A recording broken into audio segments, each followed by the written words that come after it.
Hello, everybody. We are most probably live if this is working, and I hope it is. It is Thursday afternoon. You might know that. But then again, these days, it's not exactly a given that we know what day it is. This is my fifth AMA, Ask Me Anything. In the beginning, it was a lot more questions. People last 5 weeks have gotten a little bit lazier with the questions, or to be totally honest, I don't think that there is a terrible amount of extra of things to ask me that I haven't already been asked. I am just working on not seeing myself both on Facebook and on Zoom, which is a little more complicated for me than it should be. Let's see. There we go. Just working on the technical aspect so I can see the eventual questions. There we go. We are good. I am good. Hi, Ola Konyor. I see people. I will now see your comments, and I don't see myself. There's a lag in case you haven't done this before. We're just figuring this out on our side, but there's a lag between the Facebook Live and the Zoom, so you can really make yourself crazy if you watch both at the same time. So I'm trying to only see myself in real time. By the way, if anybody has a trick and how to get past that, you can let us know. That would be wonderful, wonderful to hear. So it's been an incredibly eventful week here in Poland and in Krakow and across the world. No, actually, it hasn't been such an eventful week. We are in Poland, stuck inside in quarantine, dealing with about our 6th week or so of being locked up. Not locked up, but being staying inside. As of now, everything is still closed, or all museums and schools and non-essential shops are still closed. Restaurants are open for takeaway only, but most restaurants here in town are closed. The city seems very, very quiet during the day, and at night you really see only these Uber Eats bicyclists flying by. Seems like in a certain kind of post-apocalyptic world where Zoom and Facebook and Uber Eats are the only ones really left, and we're all just cowering in our houses. So we still going on, as it's still the last day of Pesach.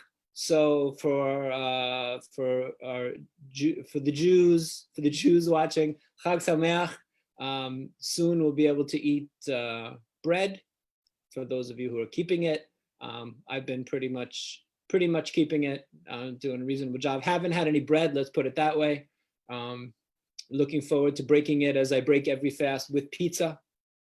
One of my favorite topics here on my AMA. We always talk about pizza, and there's good pizza in Krakow, as I said.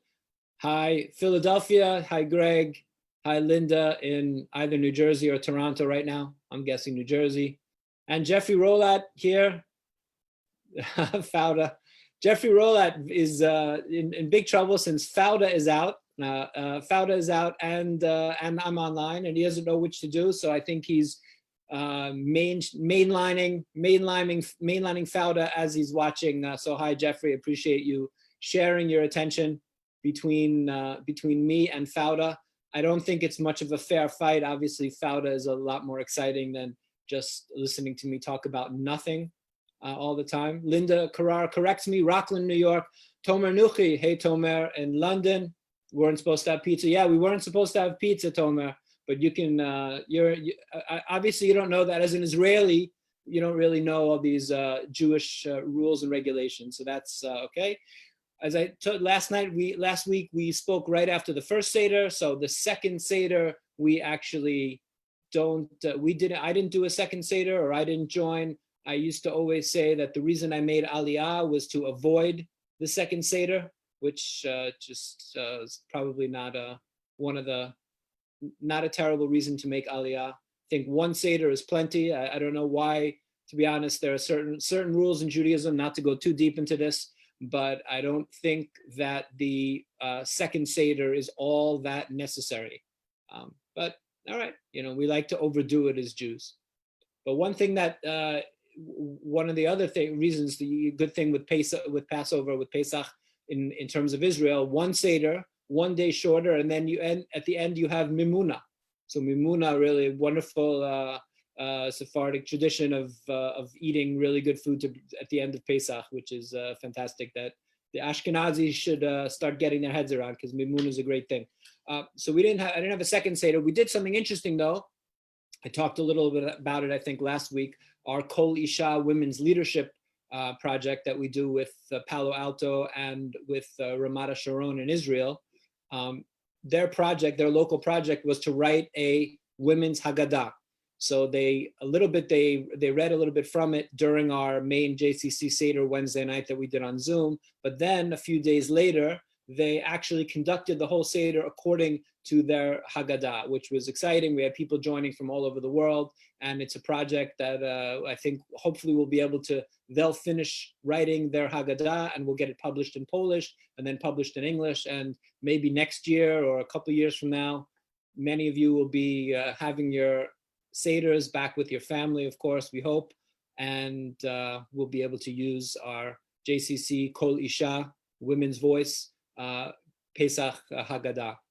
But we're still in the middle of this crisis. I know many people with the coronavirus, with COVID-19, as you all do, especially people in New York hit incredibly hard. I have many friends with the virus, friends whose relatives, whose family members have passed away, which is tragic. And our hearts go out to everybody who's suffering, not only suffering from the virus, but suffering from really the just emotional, psychological trauma of having to go through this, being stuck inside, and also the economic shock to people losing their job, people really worried about paying their rent and feeding their families. So it's a difficult time, and as much as we're able to help others, to be there for them, whether it's to be there for our friends emotionally or to be there for others who are needy, to be able to support them, it's important for us to do that in our local communities and wherever we can. Here, a big priority for us, I talked before about how things have moved online, a lot of our classes, but really a priority for us is taking care of our seniors. So we've been delivering food, delivering medicine to our seniors to make sure at this difficult time that that they're taken care of, and speaking to them as well to make sure that that they don't feel that isolated, because it's tough to be. For many of us, we have decent sized apartments or homes, and a lot of our seniors are in very small apartments, and it's not easy to be isolated there and out of their routine. So we're doing the best we can do with that. In terms of, I always talk about what I've been watching on TV. Noam Tiger King finished Unorthodox. We talked about that. I finished Ozark. We were watching Ozark. Kasha and I really liked Ozark. What am I watching now? Messiah. Watching Messiah. I don't know if any of you are watching that. It's actually pretty good. We're halfway through or so, I guess. We watched maybe 4 or 5 episodes. A Messiah figure comes to the world, and people start following him, and he mysteriously moves places, and it's kind of interesting to watch that, especially from a Jewish point of view. We're like, oh my God, a Messiah, how can that be coming? Although we generally hope for Messiah all the time, supposedly. And I think it makes us think about it more from a Christian point of view of actually, wait a minute, that they are kind of waiting for a specific Messiah to come back as opposed to us. So yeah, I've been enjoying that. Something else that I can't remember if I talked about it last time, something very cool called Some Good News, SGN, with John Krasinski. They just published he just did the third episode. Really cool. People send him good news things, some positive stuff, and he puts it out there, does it all from his house, and he gets some really cool people and some like famous friends to do it with him. I won't give away everything in the third episode if you haven't seen it, but something with the Red Sox. He's from Boston, so he gets the Red Sox involved. And even as a Yankee fan, of course, I hate the Red Sox all the time. From the day I was born till my dying day, I'll hate the Red Sox and everything they stand for. But I will say they did a nice thing there. And also, of course, I hate all Boston sports teams, but Robert Kraft did send his plane and the Patriots plane. He owns the owner of the Patriots. He did send his plane, I think, and send some Corona supplies to New York. So, of course, we still hate them, but they get a little credit for that. I see Ezra from Melbourne. Oh, wow. Look at you, Ezra. Good morning. Friday morning. How are you? Get ready. Almost a Shabbat Shalom from my friend Ezra. Ezra May from Melbourne. Kathy Langhouse from New York.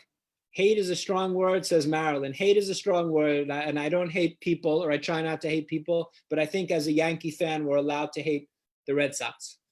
So that's a little bit of an update what's going on. I did want to actually answer, there was a question from before. I always talk about my street sign collection, and somebody asked, which is my dream street sign? And I wasn't able to answer, but I was thinking about it, and I actually did come up with an answer. And the question of which street sign my dream street sign is, and if anybody wants to go and get that for me, legally, of course, I wouldn't be against it. But of course, I'm a huge Springsteen fan, and Springsteen talks very often about his hometown of Freehold, New Jersey. And I can think of no cooler street sign to have than a big Freehold sign from Freehold, New Jersey. So if anybody happens to have one or runs into one of those, pick it up for me. That would be very nice present.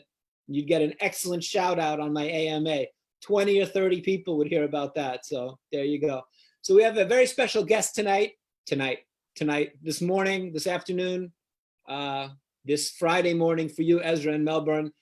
Someone who's a very close friend of mine, somebody who I've gotten to know very, very well, really become like a sister to me. I talk to her every day.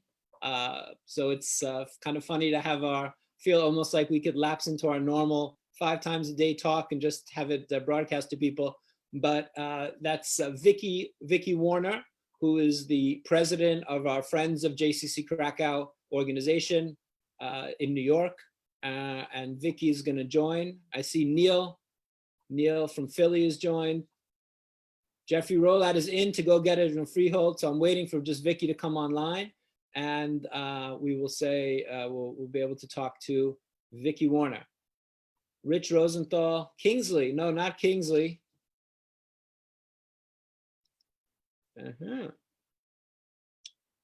Still waiting for Vicki. I think actually we're on a bit of a delay, so it could, Vicki Warner in the house. Vicki, do you hear me?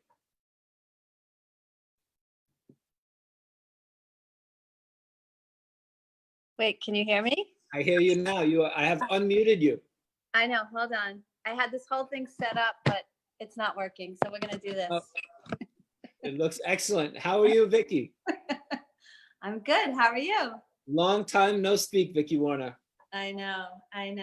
It's been a while. It's been a while. Now, Vicki, Vicki, is it tell us where you are, Vicki? I'm in New York City on the Upper East Side. I'm overlooking Central Park right now as we speak. And I'm looking at a bunch of avenues and streets with very little cars on them. And I just want to explain that is a photograph behind you. That's not, because it looks a little bit, to our viewers, it looks like that there's like some kind of architectural construction behind you, but that's a wall with a photograph on it. Correct. Okay. So Vicki, I told people joining that you are the president of our Friends of institution. Of course, JCC Krakow raises almost all of its budget from overseas, and that mechanism for doing that is a Friends of board. We have about 17 or so people on the board, and you are the president, Vicki. That's right, I am. So I wanted to ask you, Vicki, how did you get involved with JCC Krakow?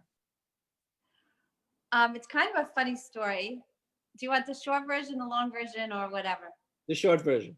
Okay, the short version is I had friends that had visited Poland and had met Jonathan, had met you, and I was chairing a trip for my synagogue, Park Avenue Synagogue, and they said, if you're going to Krakow, you have to meet this guy. So Jonathan and I met prior to the trip.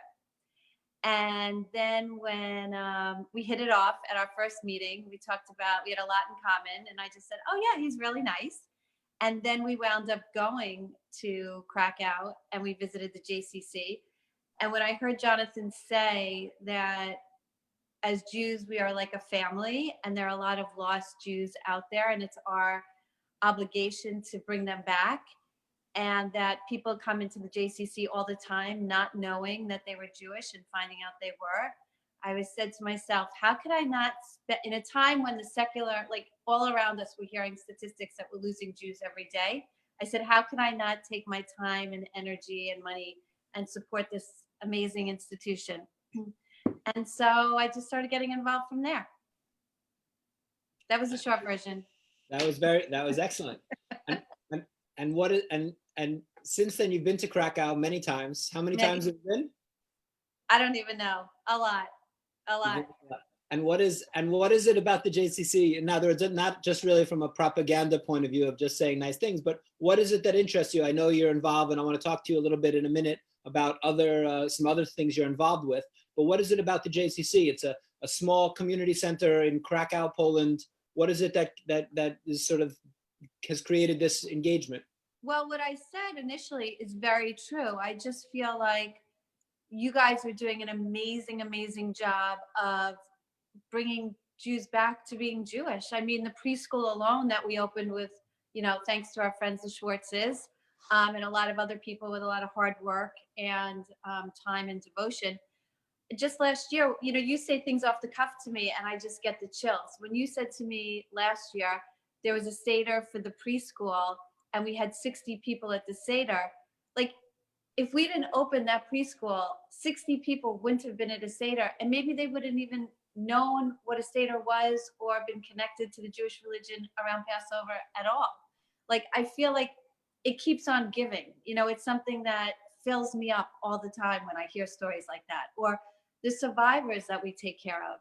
It's like, we're actually changing someone's life, like, especially now, and this goes throughout the year, but elderly are so isolated right now, or every day for that matter, and we have programming all the time for them, and we make them feel included, and they get to see other survivors. And just, I know for myself, just seeing somebody, like when you feel isolated and I walk outside on the street and I just say good morning to my doorman, right then and there, that changes my whole energy for the day. So I feel like taking care of the survivors is amazing. Our Hillel is incredible. I just, I know it is a small organization, and I don't know if I'm from Poland or not, but I'm sure everyone on the call has things that just hit them in a certain way, and this just hits me in a certain way. Good answer. Okay, thanks. I didn't even practice it because I didn't even know what you were going to ask me.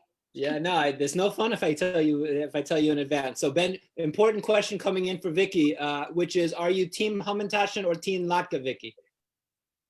Yeah, well, I can't choose. Why do we even have to choose? I mean, when I'm in Poland, my favorite restaurant, everyone knows I have to go to 2 or 3 times when I'm there. And that's probably like, I only spend 5 nights there, and 2 or 3 of them are devoted to Mod Molino.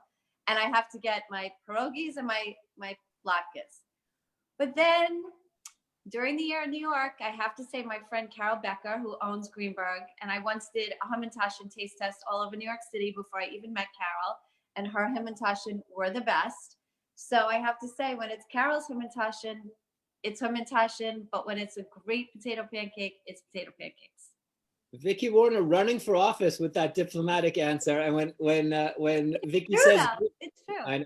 I know. And when Vicki says Greenberg, she means William Greenberg Desserts, which is on 82nd and Madison. There's one in Hudson Yards. There's one in the Plaza Food Court, and one more in the city somewhere. Used to be, not anymore. But okay. maybe to come. Great black and white cookies too. And the world's best black and white cookies, of course. Now, Vicki, there's a little part of the JCC Krakow that's actually named for you and your family. Can you talk about that? I can. So my girls and I love to nap, and we like watching SVU, but we all fall asleep to it whenever we. What is SVU? Law and Order. Sorry. Oh, okay. Law and Order, SVU. So I was going to say for our viewers who don't know what it is, but I don't know what it is. So. Okay, sorry. So when we say who wants to watch SVU, we mean who wants to climb into my bed and take a nap. So we're big nap fans. So when we had the preschool open and Jonathan said there's a nap corner, I said, oh my gosh, the Warner girls need that nap corner. So that's the place that has our plaque on it. The Warner Girls Nap Corner. Warner Girls Nap Corner. I think an important question here, Vicki, have you or Emmy and Haley, the Warner girls, have any of you taken a nap in the Warner Girls Nap Corner? We have not. I think the three of us might not fit there. And also there's too many other exciting things to do in Krakow than to nap while we're at the JCC. Maybe when we get back to our room, after going on an amazing food tour with Anna, and we love the pierogi place she takes us to, we're great for a nap. But other than that, when we're at the JCC, we tend not to nap.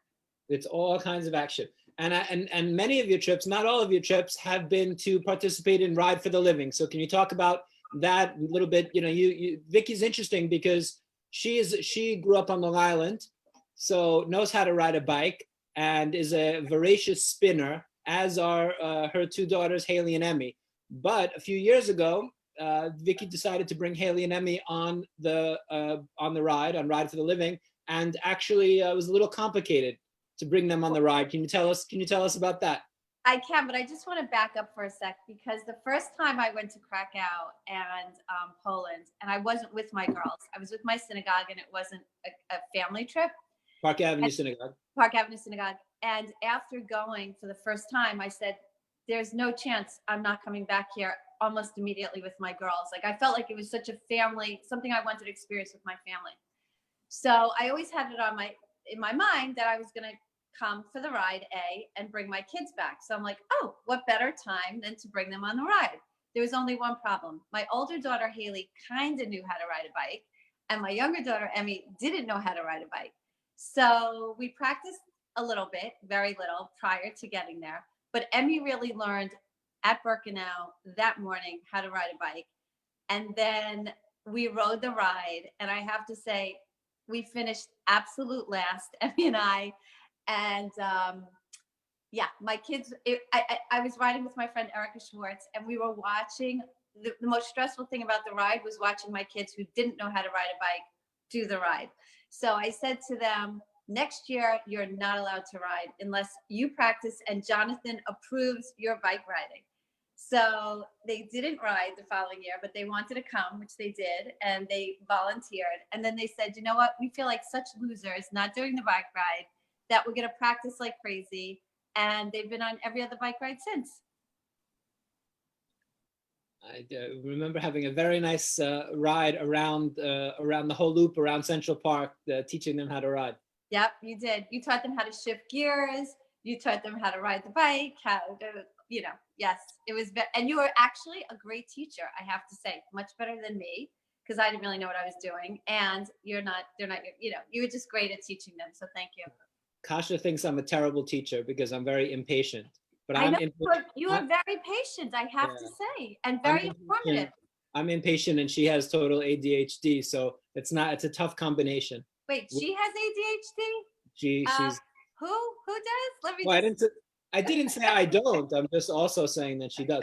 But yeah, we were playing backgammon the other day, and I taught her to play a little bit, and she kind of knows. So it was. I have to, yeah. I don't understand. To be honest, I was teaching for 7 years at the university, and I think that I'm very, in some ways, I find it very satisfying, the idea of transmitting information to people.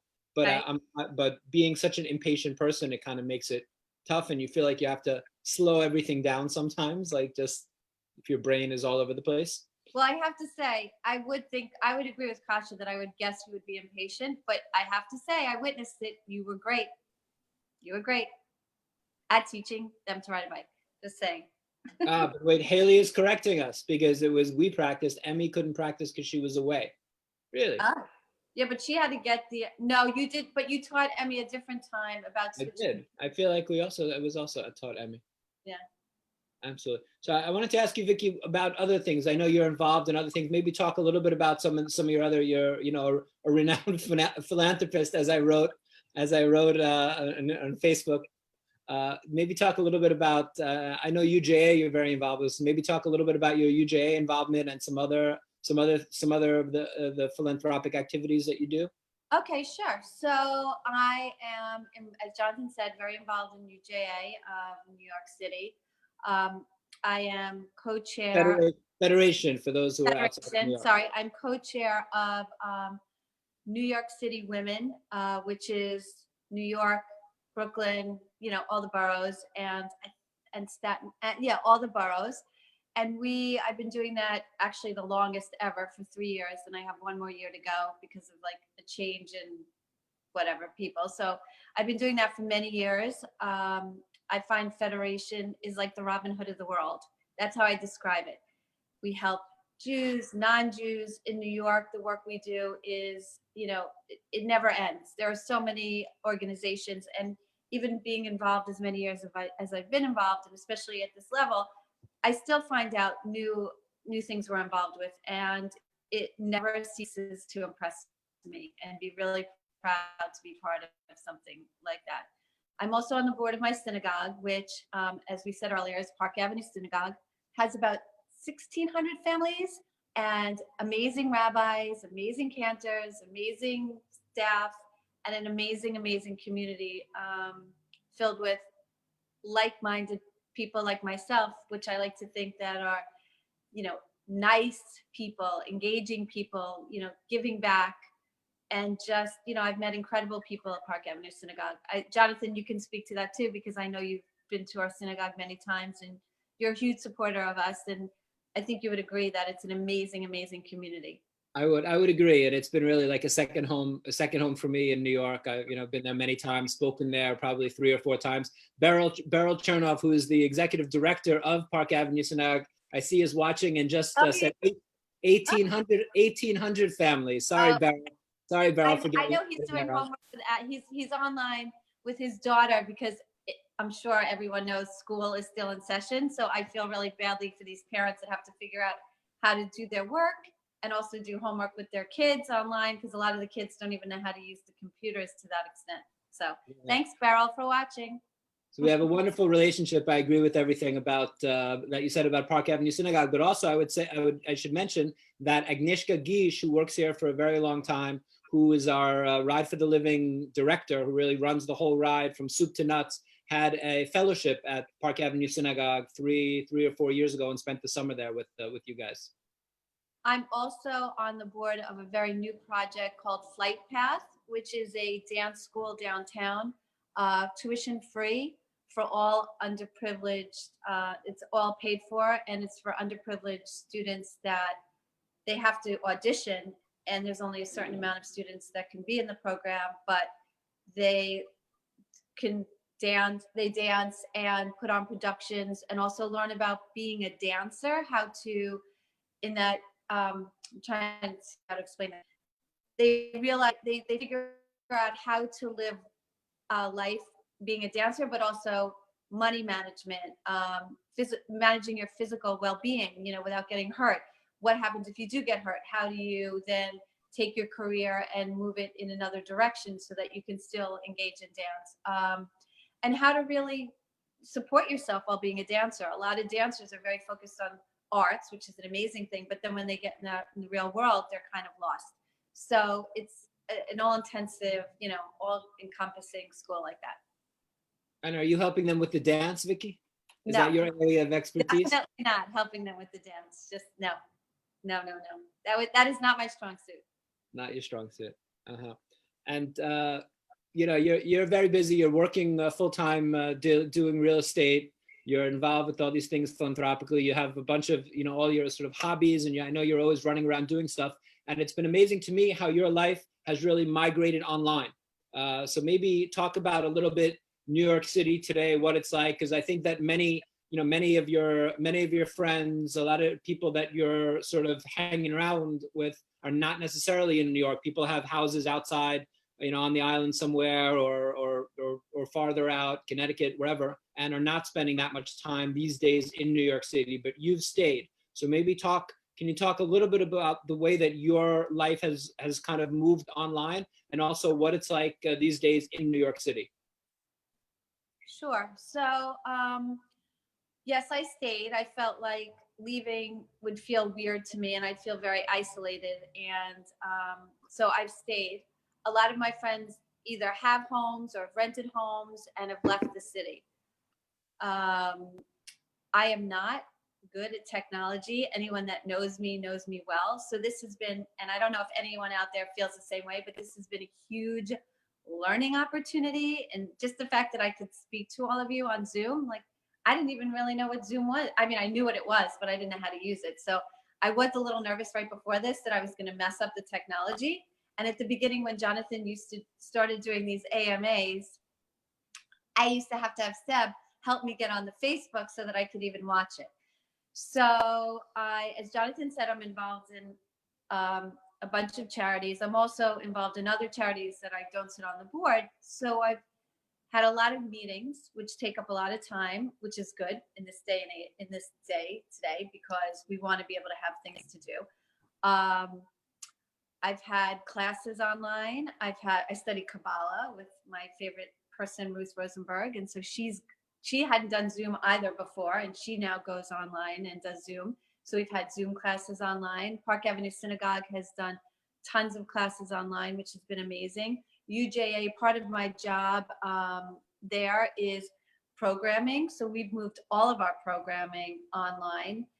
And in a way, I feel like I said this the other day to the people that work at UJA and I work with, that we should consider continuing this way. Like if you want to come to the program and come to someone's home or to UJA on 59th Street, you're able to do that. But if you don't want to and you want to opt for the Zoom call, we should offer it to people too. I feel like it's an amazing opportunity for people that can't leave their house or don't want to leave their house or it's swamped and can't take the time to travel to somewhere.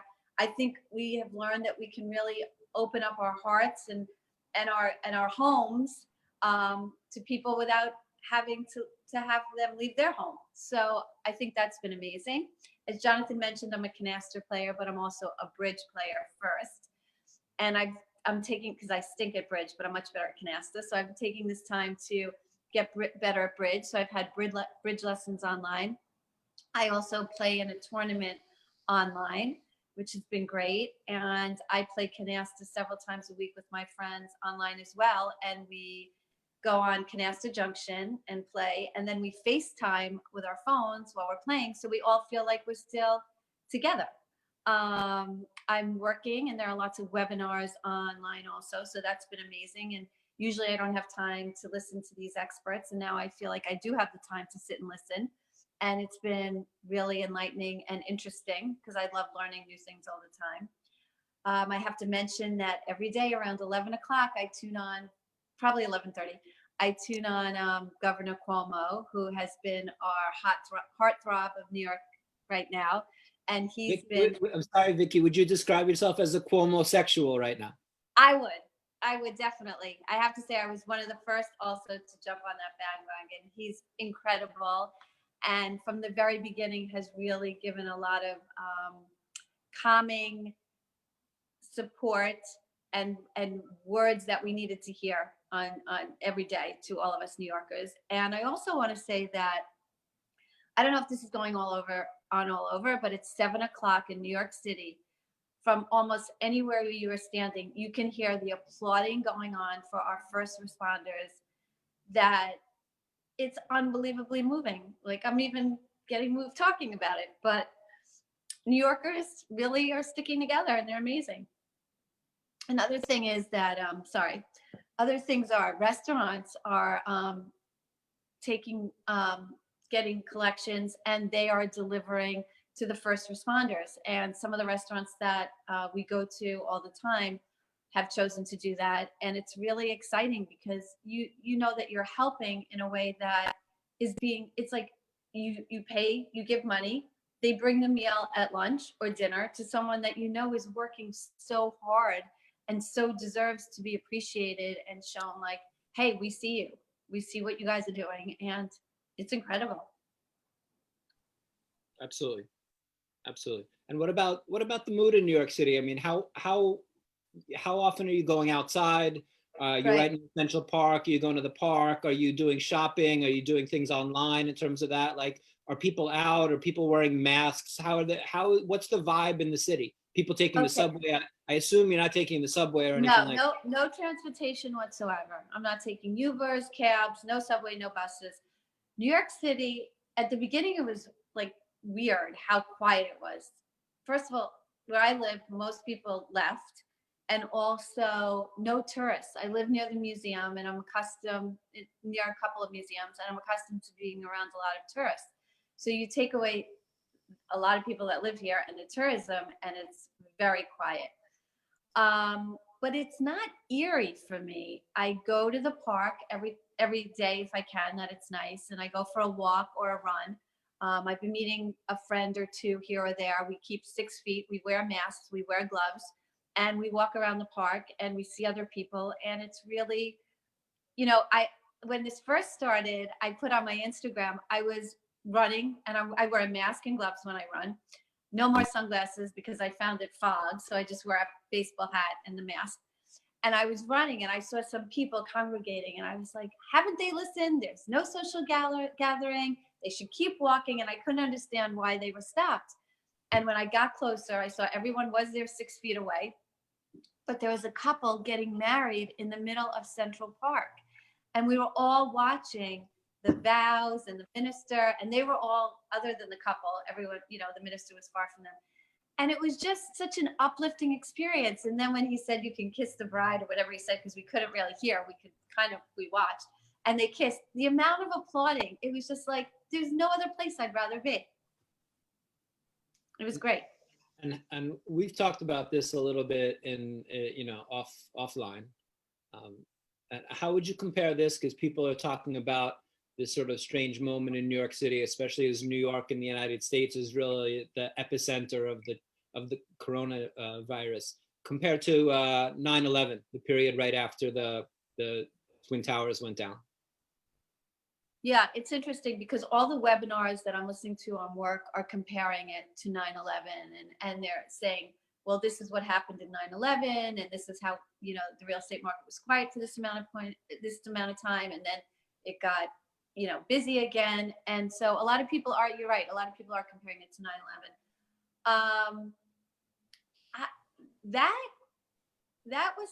was different in that, like, I remember where I was when that first plane hit, and I think everybody can say that, and we're too young to remember when JFK was killed, but I think it's sort of like that. I was in a meeting at Spence when my girls go to school, and Arlene Gibson was the head of the school at that point, and she's married to Charlie Gibson. So we were in the middle of this meeting, and someone came in and whispered something in her ear, and she said, "Excuse me," and then she came back in, and she said, "I just have to tell you what just happened." And we had all thought that it was a mistake, and that the building was hit because a pilot error, or maybe something happened to the pilot. And so we were all, a little shocked, but we went on with our meeting. And then several minutes later, as you all know, the person came back in, took Arlene out again, and she came back and she said, "I just have to tell you what happened. Sorry." And it was crazy. So this is also crazy, but it's not one moment in time. It's going to be a time period. And I think that it's going to be something that changes us also, like 9/11 changed us forever, but it's not like one moment. I do think people. In terms of the reaction, though, in terms of. Yeah, I was just going to say, I do week think people, after what, yeah. People, okay, so the reaction right after 9/11, as I say, because it was an incident, we all stopped, and we were walking home, and people were in their cars with their radios. We had no idea what was going on, and we were listening. We were standing around cars listening to radios to hear a report. Here, it's different because everyone's in their home, and we have so much more access than we did, with technology. However, what I want to say is very similar, is that people that didn't live in New York were afraid to come to New York. People that lived in Long Island and New Jersey, they didn't want to cross the bridge. They didn't want to be, everyone was just afraid to come back to New York City. And I'm finding my friends that left the city are also afraid to come back to the city. And we have to go on with life and things other than not being crowded. And there's this thing in the background of what's going on, and people wearing masks, which is different. It's the same in that I was talking to a friend of mine yesterday. I'm like, you can come back. It's not like you're going to come through the over the tri-borough, and all of a sudden you're going to get infected. Everyone's being very considerate. They're wearing masks. We're staying 6 feet apart. People are crossing to the other side and smiling at one another. The doormen in the building, they're all wearing masks and gloves. The buttons on the elevators are covered in plastic. There's wipes next to elevators. There's Purell everywhere. The similarity is that I think people are nervous to come here. I see. And, also I think there was a feeling after 9/11 that New Yorkers started to behave differently. Like people were being nicer to each other, and, the walls that New Yorkers had to build up, really, because living on top of each other the way that New Yorkers do, and that other people really generally don't in the United States, at least, those kind of got broken down a little bit, the distance that we try to create around ourselves. And here it's sort of the opposite. Here in some ways it's the opposite, because now you have a thing where distance is closeness, proximity is the enemy, right? That we need to create this distance. So I wonder how that will have an effect in in some ways the opposite way of 9/11. Well, I don't know. I hear what you're saying, and in theory, I agree. However, I think New Yorkers are some of the nicest and most friendly people, and I think we get a bad rap for no good reason. I think New Yorkers, it's like Israelis. People say Israelis are so rude all the time, but Israelis aren't rude. They just have a different idea of space and a different concept of what. I think that it's more like, Israelis see everybody there as sort of family. And when you're talking to family, it's an internal conversation, and you don't have to do the normal things like be nice or mind your own business or anything. Everything is everyone's business. I think New York, it's not exactly the same, but I get a similar vibe in New York City, maybe, that people are, it's not about being rude at all. I think New Yorkers are very helpful. I just think that they're very open and in that sense. So I think I see similarities between Israelis and New Yorkers. I have to say also right now, what I'm seeing is, there's definitely people in need, the elderly, and I think people are going above and beyond to look for their elderly neighbors and help them out. And I'm finding real bonds are being made right now with people that you might not have had before. That's great. Yeah. It is a scary time, and it's a weird time.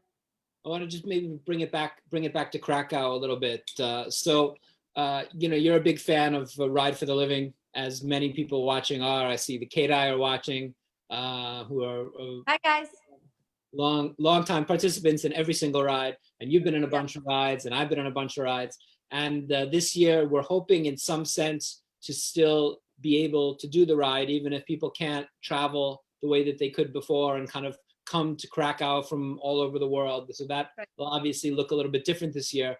But we are working on a very big virtual element that we want to make it possible to even have a ride. Actually, instead of having a smaller ride this year altogether, I think the ride will even try to make it even bigger this year, because we're going to really try to get people involved in a virtual sense. So will you, Vicki Warner, and the Team Warner girls be participating in virtual Ride for the Living 2020?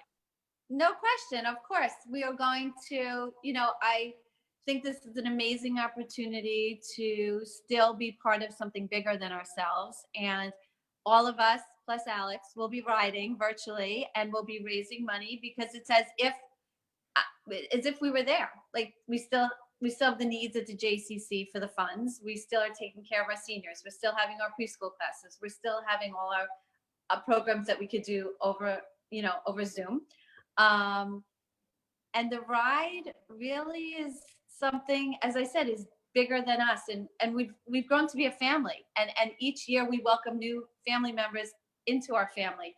And I think people that have experienced the ride will agree that it's so nice every year to come back and see the new people, the same people, and meet new people. And it's going to be interesting how we work this out, but I have full confidence that it's going to be incredible. And I look forward to next year being in Krakow doing the ride. Well, Vicki, on that optimistic note, I'm going to just about bring us to a close, but our good friend, really the symbol, the really who's become the Marcel Zielinski, our Ride for Living hero, who really inspired the ride, who walked, one of the inspirations for the ride, who walked from Auschwitz to Krakow when he was 10 years old after being liberated from Auschwitz, and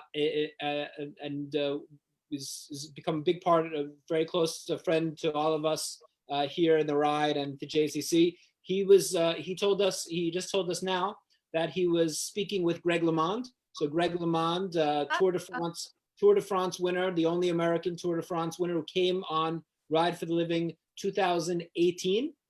He said he was speaking to Greg, and he said he wants to do the ride again.